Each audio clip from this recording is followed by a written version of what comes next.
ಈ ಸುಜಾತ ಅಂತನೂ ಹೇಳಿದ ಮಾತು ಒಂದು ಕ್ಷಣಕ್ಕಿಲ್ಲ ಬಿಡಿ. ಆ ಅಜ್ಜಿಗೆ ಫಸ್ಟ್ ತಲೆ ಪರೀಕ್ಷೆ ಮಾಡಬೇಕು.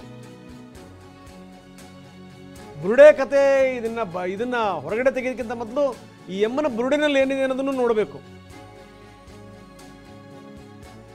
ವಿಚಾರಣೆ ಸಂದರ್ಭದಲ್ಲಿ ಸತ್ಯ ಬಾಯಿ ಬಿಡ್ತಾರಂತ ನಾವು ಕೇಳ್ತಾ ಇದ್ದೀವಿ. ಯಾವ್ದು ಸತ್ಯ ಯಾವ್ದು ಅಸತ್ಯ ಅನ್ನುವಂಥದ್ದೇ ಗೊತ್ತಿಲ್ಲ. ಬೇಕಾದ ಸ್ಟೇಟ್ಮೆಂಟ್ ಕೊಡ್ತಾರೆ ಇವರು. ಅದೇನು ಅದು ಮನುಷ್ಯನ ಈ ಜೀವನದಲ್ಲಿ ಅನುಭವಿಸಿದಂಥ ಸಂಗತಿಗಳಿರ್ತಾವಲ್ಲ, ಅವೇನಾದರೂ ಆ ರೀತಿ ರೋಗವಾಗಿ ರಿಫ್ಲೆಕ್ಟ್ ಆಗಿಬಿಡ್ತಾವ ಅನ್ನುವಂಥದ್ದು ಕೂಡ. ಆಕೆ ಆ ಸೋದರನೇ ಹೇಳ್ತಿದ್ದ, ಭಾಳ ಬೇಗ ಮನೆ ಬಿಟ್ಟು ಹೋದಂಥವಳು, ಜೀವನದಲ್ಲಿ ಯಾರ್ಯಾರ್ದೋ ಸಂಬಂಧಗಳು ಸಂಪರ್ಕಗಳು, ಹಿಂಗಾಗೇನು ಅಂತಂದರೆ ಒಂಥರ ತಲೆ ಕೆಟ್ಟಿರಬೇಕು ಅಷ್ಟರ ಮಟ್ಟಿಗೆ. ಇಲ್ಲಾಂದ್ರೆ ಅಷ್ಟು ಸುಳ್ಳನ್ನು ಹೇಳೋಕ್ಕೆ ಸಾಧ್ಯನಾ? ಏನಾರೇ ಒಂಚೂರು ಜಾಸ್ತಿ ಪತ್ರಕರ್ತರು ಪ್ರಶ್ನೆ ಕೇಳಿಬಿಟ್ರೆ ನಾನು ಸತ್ತರೆ ನೀವೇ ನೋಡಿ ಜವಾಬ್ದಾರಿ ಅಂತ, ನಿಮ್ಮ ಹೆಸರು ಬರೆದಿಟ್ಟು ನಾನು ಆತ್ಮಹತ್ಯೆ ಮಾಡ್ಕೊಂಡ್ಬಿಡ್ತೀನಿ ಅಂತಾರೆ. ಏನು ಹೇಳ್ತೀರಿ ನೀವು?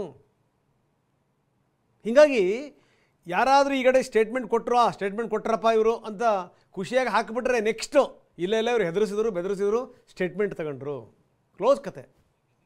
ಇವ್ರಿಗೆ ಯಾವ್ಯಾವ ಸಂಘಟನೆಗಳ ಜೊತೆಗೆ ಇವ್ರದ್ದು ಸಂಬಂಧ ಇತ್ತು, ಯಾವ್ಯಾವ ವ್ಯಕ್ತಿಗಳ ಜೊತೆಗೆ ಇವ್ರ ಸಂಬಂಧ ಇತ್ತು, ಯಾವ್ಯಾವ ವ್ಯಕ್ತಿಗಳ ಜೊತೆಗೆ ಇವ್ರ ಸಂಪರ್ಕ ಇತ್ತು, ಯಾರ ಜೊತೆಗೆ ಇವರು ಬದುಕಿದ್ರು, ಯಾರ ಜೊತೆಗೆ ಇವರು ಜೀವನ ಮಾಡಿದ್ರು. ಇಲ್ಲದ ಮಗಳನ್ನು ಸೃಷ್ಟಿ ಮಾಡಿದಂಥ ಮಹಾತಾಯಿ ಈಕೆನೇ. ಇಲ್ಲದ ಮಗಳನ್ನು ಯಾರದೋ ಪಾಪ ಆಕೆದೇನೋ ಜೀವನದಲ್ಲಿ ಏನೋ ದುರಂತ ಆಯಿತು, ಆಕೆಯ ಶವ ನದಿನಲ್ಲಿ ಸಿಕ್ತು, ಆಕೆಯ ಫೋಟೋನ ನನ್ನ ಮಗಳು ಅಂತ ತೋರಿಸಿದ್ದು, ಅನನ್ಯ ಭಟ್ ಕತೆ ಕಟ್ಟಿದ್ದು, ಅದ್ಭುತವಾದಂಥ ಕತೆಗಾರ್ತಿ. ಆದರೆ ಒಂದು ಕತೆ ಒಂದು ಕ್ಷಣದಲ್ಲಿ ಇದ್ದಿದ್ದು ಇನ್ನೊಂದು ಕ್ಷಣದಲ್ಲಿ ಇರಲ್ಲ. ಈಕೆನ ಯಾರ್ಯಾರು ನಂಬಿದ್ರು, ಯಾರ್ಯಾರು ಸ್ಟೇಟ್ಮೆಂಟ್ ಕೊಡಿಸಿದ್ರಲ್ಲ ಅವರೆಲ್ಲರೂ ಕೂಡ ಸಾಲಾಗಿ ಬಂದು ನಿಂತ್ಕೋಬೇಕಾಗತ್ತೆ. ಇದು ಸಂಗತಿ.